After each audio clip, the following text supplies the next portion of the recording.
Hello guys, welcome back to Wednesday's video.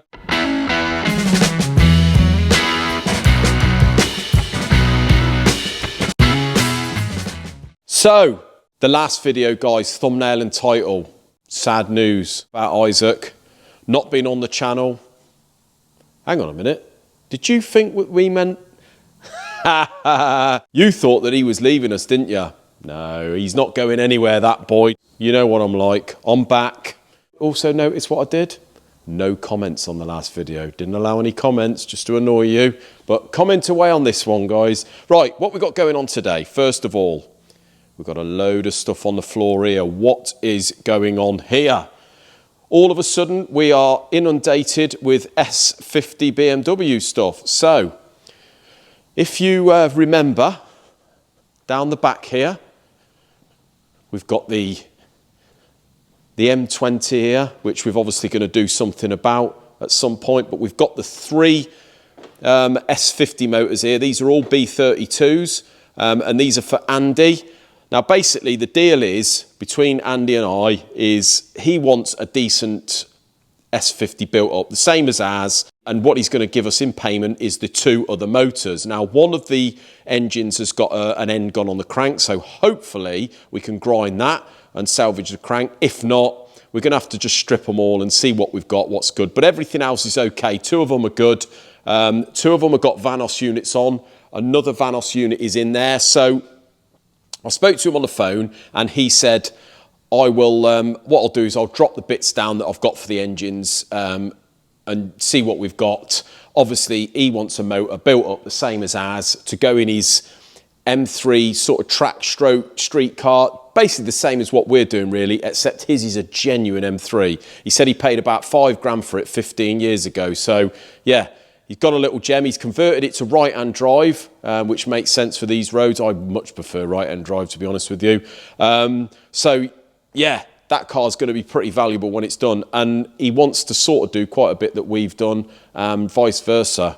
So yeah, we're going to do a bit of a deal with Andy. Going to build him up a nice motor, see what we got, and then we've got 2 engines worth of bits. So down here, guys, we're just going to have a little look in these boxes. I didn't expect him to bring all this lot in. So in here, we've obviously got 2 more air boxes, sorry. We've got another spare air box down there with the S50 that we bought, so that's 3 of them. 2 exhaust systems here, 2 manifolds. He said he doesn't need them, so we can have them.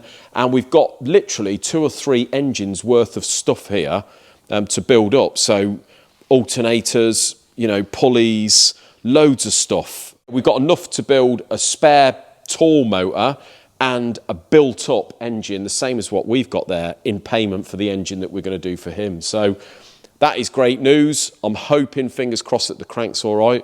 But yeah, all of a sudden, S50s all over the shop. So if any of you guys out there would like an S50 and you'd like one built up, or you would like a donor engine, give us a shout, guys. Might be able to do something for you. So where are we today? First of all, I want to go on about this Cosworth. So this is the Cosworth that before I went on holiday, you heard me say that this one has had a disaster on the dyno. Now, what I've done, it was bored to 0.5, I wanted to go to 1 mil. So we all know that 1 mil on the Cosworths is 91.825, okay?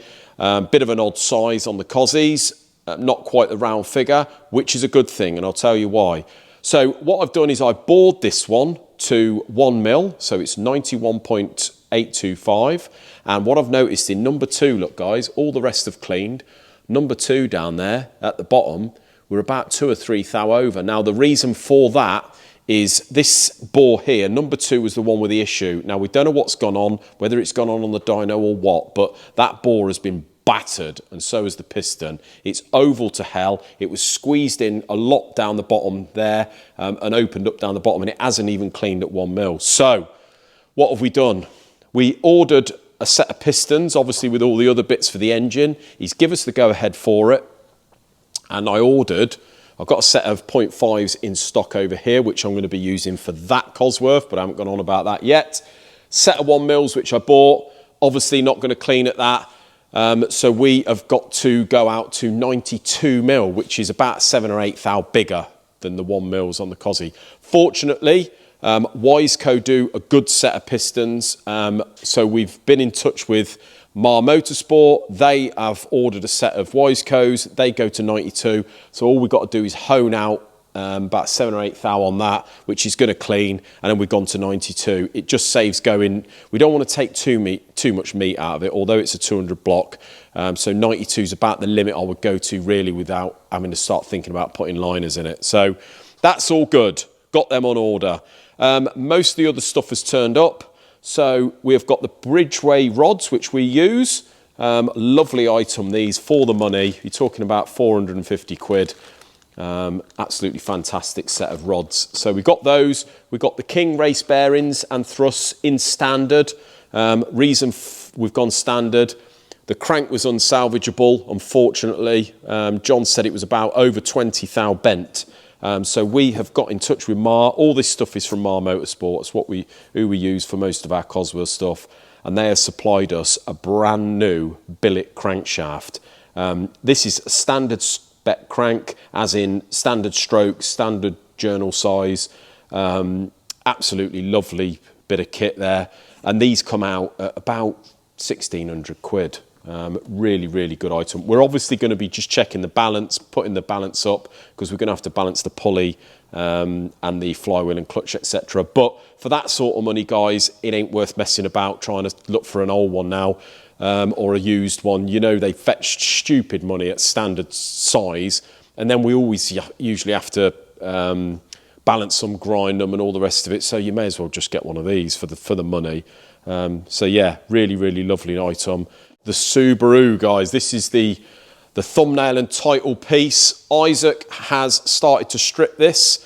Now, the situation is with this one, the owner, poor guy, apparently he's bought the car, literally on the way home, gets the dreaded Subaru knocking down the bottom end. Apparently, I'm not sure 100% on the truth here, what's happened, but he's tried to get hold of the previous owner who he bought the car off. Can't get hold of him. So he's lumbered with a Subaru. This is a Legacy. He's lumbered with a Subaru Legacy running the EJ20 engine with a knocking bottom end. So Isaac, as you can see, has got the first cylinder head off. Now, the first problem you have getting the head off this blooming thing is this is the head. You see it's a lovely little cylinder head on these. It's basically half a 4-cylinder one. You got the pulleys, so you've got twin Vanos units by the looks of it on here, and the bolts that hold them on are these little puppies, and apparently they're a normal Allen key head. It's just not, you just cannot get them undone. They're so tight. So best thing to do with these, as sort of butchery as it sounds, is just drill the head off, and as soon as you drill the head off, the bottom of the base, the bolt just winds out, and they just come off. So that's what we've done on one side. You can see in the sump there, all the debris there from the bearing. So we are suspecting that the crank in this is scrap, unfortunately, for the poor owner. We've had a little look, and if I just get my trusty wrench and get that on the end of the crank look. I did say in the previous video, I'm suspecting it's number 3 gone, but actually, I don't know whether you can see down there, but it's actually number 2, which is this one here that has gone. You've got the one nearest to you here, number 1, 2, 3, 4, and that is what we call number 2. So yeah, done number 2 big end, guys. I'm suspecting that this crank and rod is scrap, so we're going to have to either look for a good second-hand crank, which is probably going to be hard because most of these they all differ, to be honest with you. So it might be a new crank, rods. But Chris did say to me, the lad that owns the garage at CTS who's took the engine out, he said, look, strip it down, see what the damage is, work it all out, and the guy may scrap the vehicle. So, yeah, feel really, really sorry for him. But as I say, Isaac's going to get the other head off tomorrow, and we shall get these crankcases apart and see what the damage is, whether we can grind it or not. But yeah, we'll work something out for him. But yeah, you have to feel really sorry for him.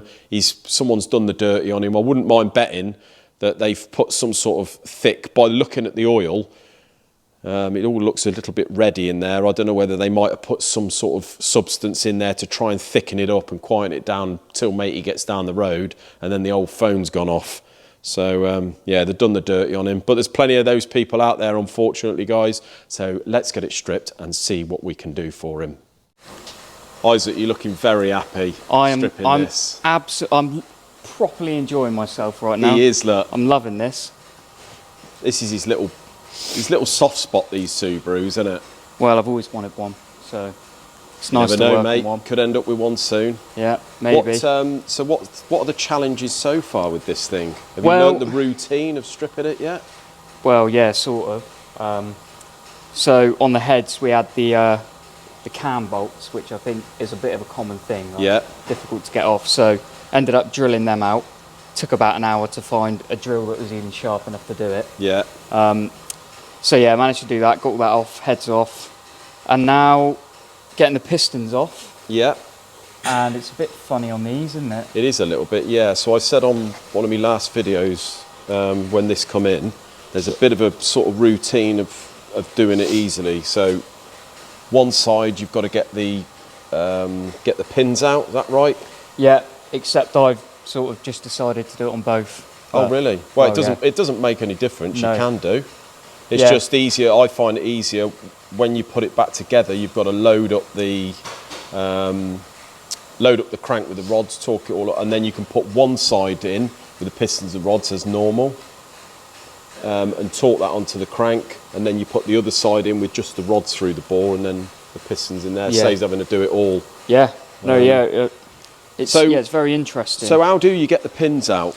You'll have to jog me memory here, because I ain't done one of these for about 6 years. We got these holes sort of in the side of the block. Okay. And that one, that's lined up at the minute. So you line the gudgeon pin up with that hole in the piston. So then you remove the circlip. Yeah. And then we've got... Now, the last one I did of this, the gudgeon pin did come out quite easily, but... Yeah, they were a little bit... One of them was a little bit tight, but we've got this expander. Oh, that's so good. you wind that up, and it expands this. What, inside the hole in the gudgeon pin? Yeah, so obviously inside the gudgeon pin. Well, that's good, Goes in like that. Do that up, it expands. Didn't even know we had that kit. Yeah, I think John got it recently, and he put it on this slide hammer, and you can just wallop it out. So excellent. And they've come out good. fairly successfully. Yeah, they come out all right. So brilliant. So when you've got all the gudgeon pins out, it's just a case of undo all the mains. Yeah. I think the main bolts are through the... Are they through the water jackets? I'm not sure, they might be. Yeah, I think there's one at the back there you can see. Oh yeah, they are as well. And one there. Oh right. There's only 2 in there, and then the others are externally. Just got to get the pickup off and everything as well. But yeah, and then it comes apart. But this one looks like it's done an end, doesn't it, in number 2? Yeah, it does, yeah. Was it? Yeah, it was 2, wasn't Number it? 2, I think. Usually it's number 3, apparently. I did notice as well, Lee, there's a nice bit of sort of score in there, and I think in one of them it's worse than that. Well, I mean, it doesn't look like it's been blowing head gasket, but they are a bit renowned for overheating. So if it's had a injector issue and it's started to run a bit lean, that could be a reason why it's done an end. So the other thing I noticed, well, I reckon that this has been it's been apart fairly recently. Do you reckon? Yeah, because grab a head bolt a minute. So what, you reckon it might have been? You can see there's pen on there. All right. So I think, and there's pen on all of them, so I think that's, they've marked it as they've talked them up. Do you think it's a possibility they've took it partly apart and lashed it back together? Maybe, but everything sort of seems, it's got a new timing kit on it, new cam belt, new timing gear. Yeah, well, it looks new. All the idlers and everything are all. I see. All good, but yeah, I don't know what's happened really. No. Whether they've sort of took it apart and not cleaned things and then put it back together, or I don't know. It's had some sort of issue. Really. They are a bit renowned for it, aren't they? But yeah, it does sound a little bit like the chap who sold it to the poor bloke has done the dirty on him. Yeah, you can see as he's disappeared. New it's definitely had a belt kit, hasn't it? Had a belt kit. I think it's had the head gaskets done because they looked really good. So Oh well, mate, we'll get it all apart and let's see what it looks like inside. Yeah. Well, guys, unfortunately, that is all we've got time for in today's video. Please stay tuned for the next video to see exactly what is inside that Subaru, the extent of the damage. But until then, have a great evening. We'll see you then. Cheers, guys.